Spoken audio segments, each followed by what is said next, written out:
नंद के आनंद भयो जय कन्हैया लाल की, हाथी घोड़ा पाल की जय कन्हैया लाल की।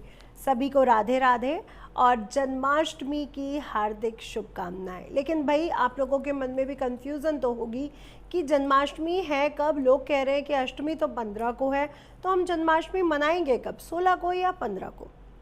इसके साथ साथ भाद्रपद की जो अष्टमी तिथि है उसमें चंद्रमा वृषभ राशि के रोहिणी नक्षत्र में जब थे तब श्री हरि विष्णु ने अपने 8वें अवतार श्री कृष्ण के अवतार के रूप में जन्म लिया।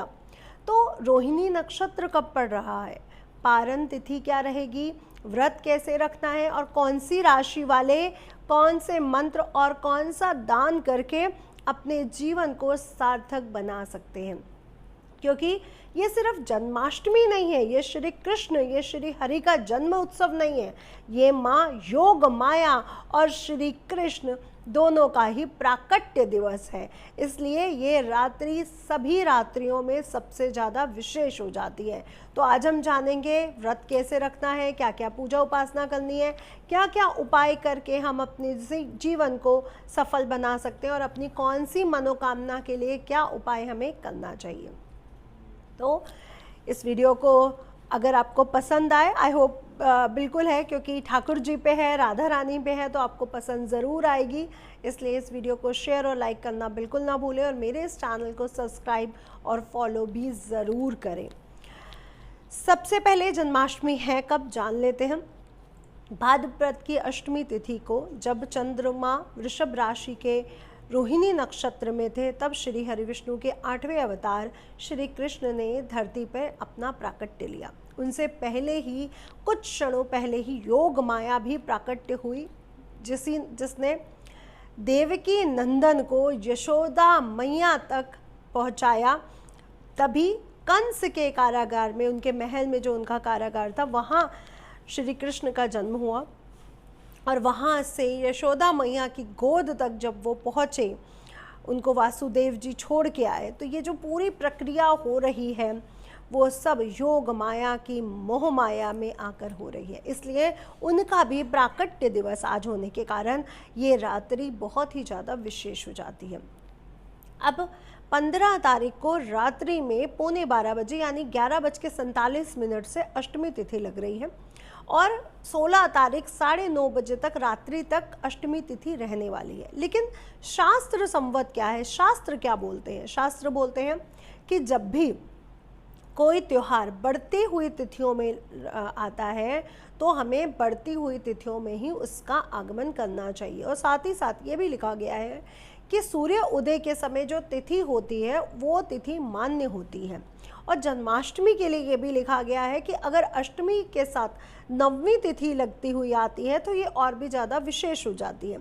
इसलिए 16 तारीख को उदया तिथि होने के कारण हम जन्माष्टमी का पर्व 16 अगस्त 2025 को मना रहे हैं। और जो कृष्ण जन्म है, क्योंकि आपने देखा कि कृष्ण जन्म तो हम लोग मध्य रात्रि के समय ही करवाते हैं, विशेषकर 12 बजे ही, मध्य रात्रि में ही उनका जन्म होता है। तो जो इस साल की निश्चित काल है वो 12:04 से आरंभ होकर 12:47 तक रहने वाली है। ये विशेष मुहूर्त है 43 मिनट का। इसलिए इस साल हम कृष्ण जन्माष्टमी शुभ मुहूर्त हम लोग मनाएंगे 12:04 से। अब आप लोग जानते हैं कि जब हम लोग कृष्ण जन्माष्टमी करते हैं तो खीरे से उनका प्राकट्य करवाते हैं और जो खीरे का जो नाड़ू है वो प्रतीकात्मक रूप में उसी को काटते हैं। तो सर्वप्रथम ये रिचुअल ज़रूर करें और अगर आपके पास लड्डू गोपाल नहीं है तो आज के दिन अपने घर में लड्डू गोपाल ज़रूर लेके आएँ। वैसे तो लड्डू गोपाल ही हमें चुन सकते हैं, हम उनको चुनने वाले इंसान नहीं हो सकते, क्योंकि उसके लिए भी बहुत बड़ा युग पुरुष, बहुत बड़ा महापुरुष होना पड़ेगा। लेकिन फिर भी अगर हो सके तो आज अपने घर में लड्डू गोपाल की कोई चित्र, कोई प्रतिमा, कोई मूर्ति ज़रूर लेके आएं। उसके उपरांत खीरे को आपने चांदी के सिक्के से या किसी भी सिक्के से थोड़ा सा कटिंग करके उसके बीज को निकाल लेना है। ठाकुर जी को उस पर विराजमान करके उसको रख के उनका जन्म करवाना है। तो जब हम उनका नाड़ू काटते हैं, खीरे का आपने देखा होगा नाड़ू बिल्कुल देवी की माता के नाड़ू की तरह समान है। तो जो उनका नाड़ू काटते हैं तो वो बिल्कुल प्रतीकात्मक होता है। जब देवकी जी का नाड़ू कान्हा जी का नाड़ू काटा गया और कान्हा जी का जन्म करवाया गया, तो खीरे में ठाकुर जी का जन्म करवाना बिल्कुल भी ना भूलें।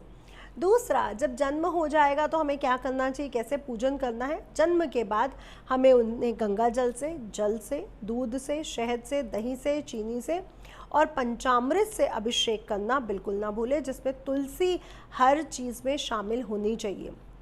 इसके बाद उन्हें स्वच्छ वस्त्र पहनाइए, नए वस्त्र पहनाइए, चंदन का तिलक लगाइए, रोली लगाइए और साथ ही साथ उन्हें सुंदर वस्त्रों से सुशोभित करके माला, फूल माला, मुकुट, मोर मुकुट, कलगी ये सब ज़रूर लगाएं। उन्हें इत्र ज़रूर लगाएं, उन्हें इत्र बहुत प्रिय है।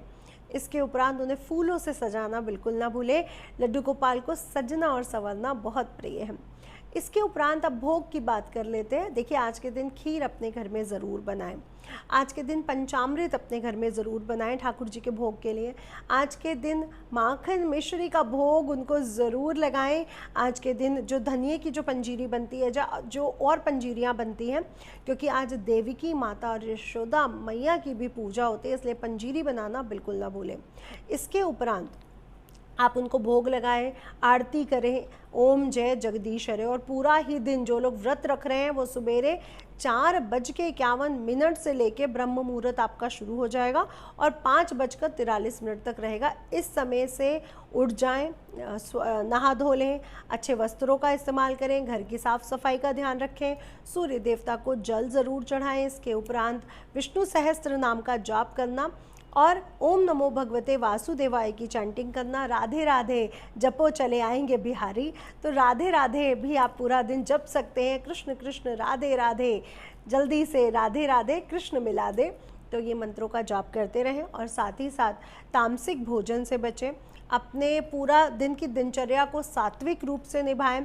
कुट्टू का व्रत का आटा, आलू, शकरकंद, फलाहार ये सब आप लोग भोजन ले सकते हैं।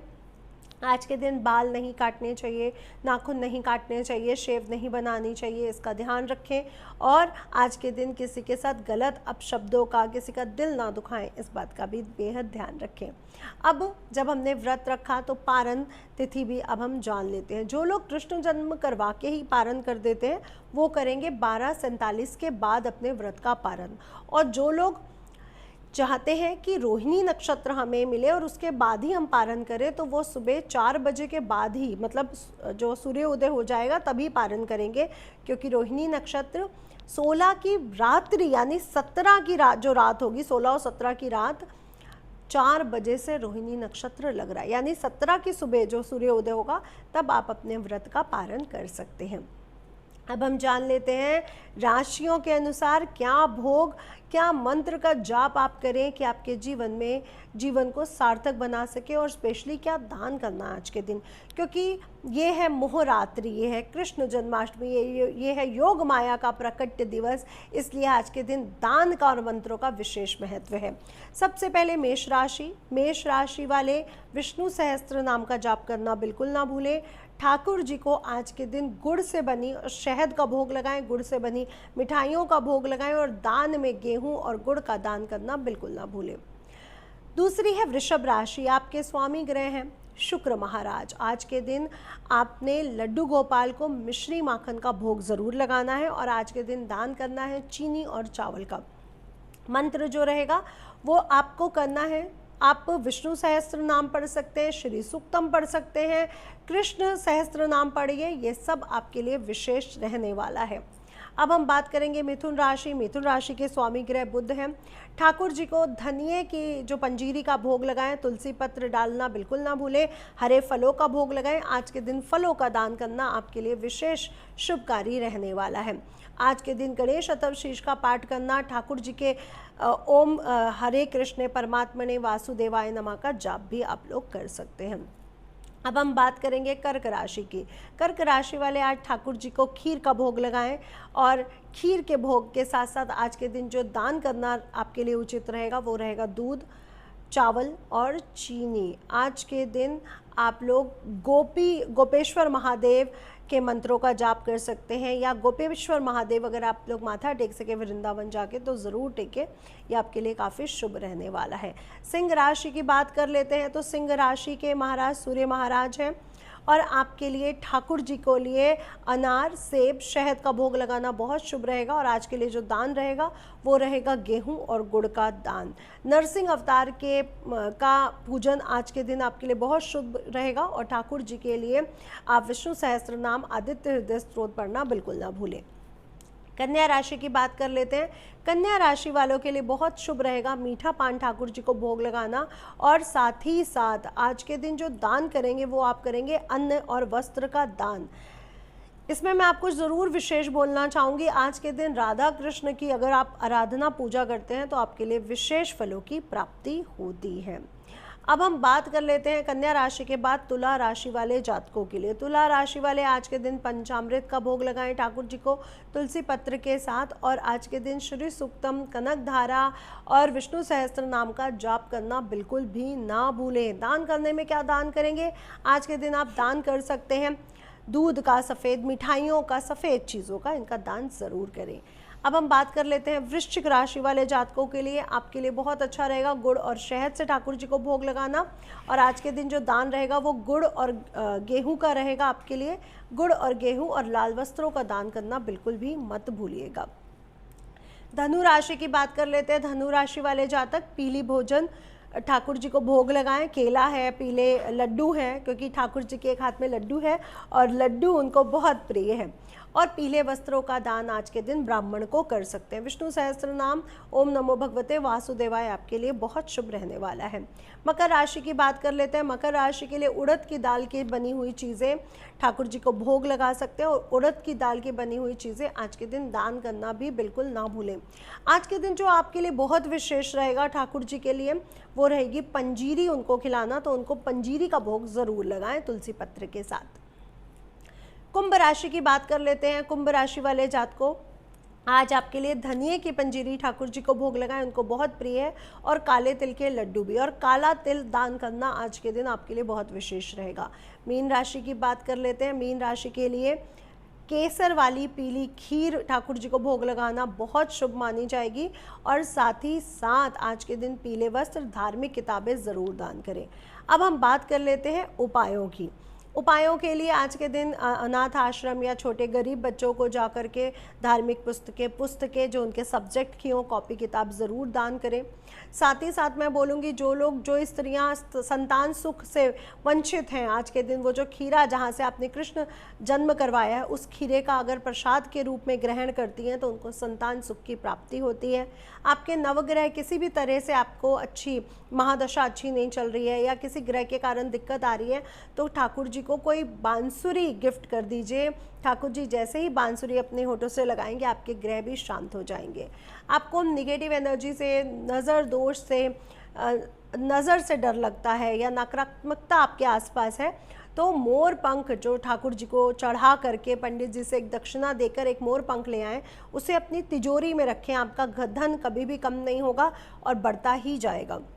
इसे अपने घर में रखें। साउथ ईस्ट कॉर्नर में आपके घर में हमेशा सकारात्मक ऊर्जा का संचरण होगा। इसका लॉकेट बनवा के आप अपने छोटे बच्चों को भी डलवा सकते हैं, खुद भी डाल सकते हैं। अगर आपको वीडियो पसंद आई हो तो इसे शेयर और लाइक करना बिल्कुल ना भूलें। राधे राधे, जय माँ पीताम्बरा।